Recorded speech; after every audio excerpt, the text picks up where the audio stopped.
তো সবকিছুর মূলেই ছিল গণতন্ত্র, আর গণতন্ত্রের প্রধান উপাদান হচ্ছে অবাধ সুষ্ঠু নির্বাচন।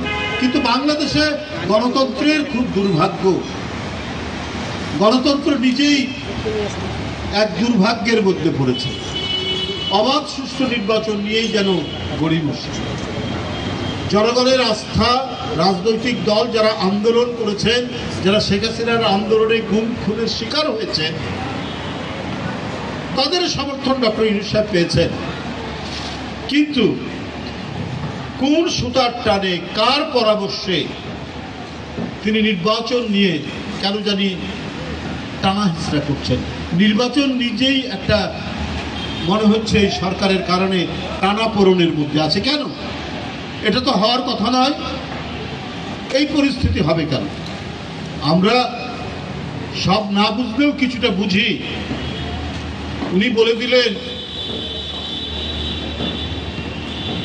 জাপানে গিয়ে যে একটি দল ছাড়া কেউ নির্বাচন চায় না। তো একটি দলের আয়তন কত? একটি দল তার প্রশস্ততা কতটুকু, এটা তো মাননীয় প্রধান উপদেষ্টা তিনি তো বলেননি জাপানে। আর তার মতো দায়িত্বশীল মানুষ কি করে এটা বললেন? যে দলটা যায় না সেই দলের জনগণের সমর্থন কতটুকু এটা আর কেউ জানুক, ইউনূস সাহেব জানেন। এত কিছু জানার পরেও তিনি অবলীলায় বলে মনে হচ্ছে অন্যান্য ছোটখাটো রাজনৈতিক দল, বিএনপিও একটি রাজনৈতিক দল, তা তো নয়। তো সুতরাং আজকে এরপরে আপনি দেখেন কত রাজনৈতিক দল নির্বাচন ডিসেম্বরের মধ্যে দ্রুত নির্বাচনের কথা বলেছেন, সংস্কারের কথাও বলেছেন। উনি গণতন্ত্রের মুখোমুখি করেছেন, ফেস অফ, একেবারে গণতন্ত্রের মুখোমুখি করছেন একটা সংস্কার। এটা অনেকেই বলছে, অনেকেই ইয়ে করেছেন। তো বাংলাদেশের পলিমাটির যে বাতাস, এই বাতাস অত্যন্ত পরিশুদ্ধ বাতাস, কিন্তু এখানে আবার এমন কিছু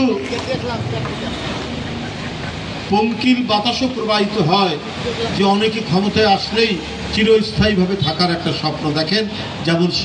যেমন দেখেছিলেন শেখ মুজিবুর রহমান, যেমন দেখেছেন শেখ হাসিনা, তেমনি আবারও অন্তর্বর্তীকালীন সরকারের মধ্যে এই পঙ্কিল বাতাসটা তাদের শরীরেও লাগছে কিনা, এটা তো মানুষের কাছে একটা বড় ধরনের প্রশ্ন হয়ে দাঁড়িয়েছে।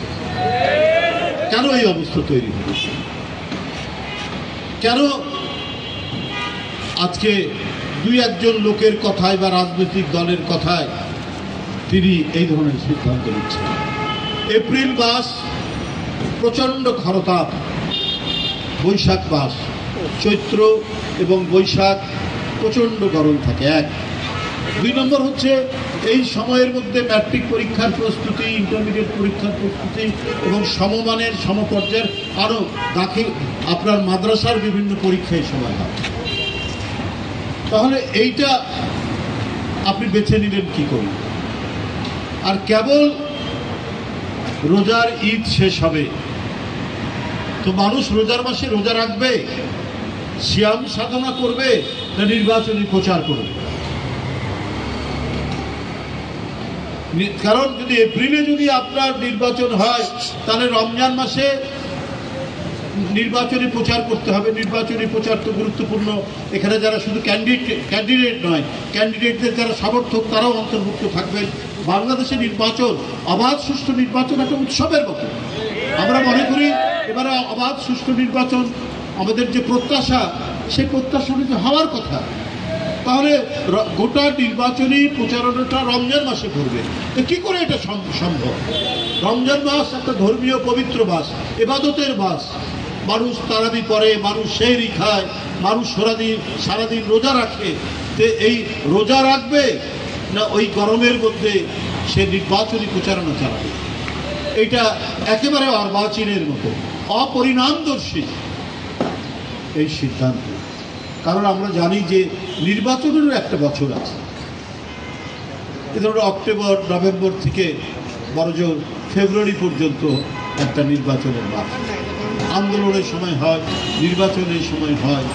তাহলে এত কিছু জানার পরেও আমাদের যেটা মনে হচ্ছে মাত্র 2-1টি দল এটাকে সমর্থন করছে। আপনি কি তাদের স্বার্থে অথবা কোনো গোষ্ঠীর স্বার্থে অথবা তাদের কোটার মধ্যে পড়ে গেলেন কিনা, এইটা জনগণ তাদের বৃত্তের মধ্যে। আপনি অবাধ সুষ্ঠু নির্বাচন করবেন, অন্তর্বর্তীকালীন সরকার, আপনি হলেন নিরপেক্ষ সরকার, আপনি সব দিক বিবেচনা করে আপনি একটা ভূমিকা রাখবেন। কিন্তু কেন জানি মনে হচ্ছে কোনো একটি রাজনৈতিক দল বা 2টি রাজনৈতিক দলের দিকে টিল্টে, ওইদিকে একটু হেলে যাচ্ছেন, ওইদিকে একটু ঝুঁকে পড়ছেন। কেন এটা হবে?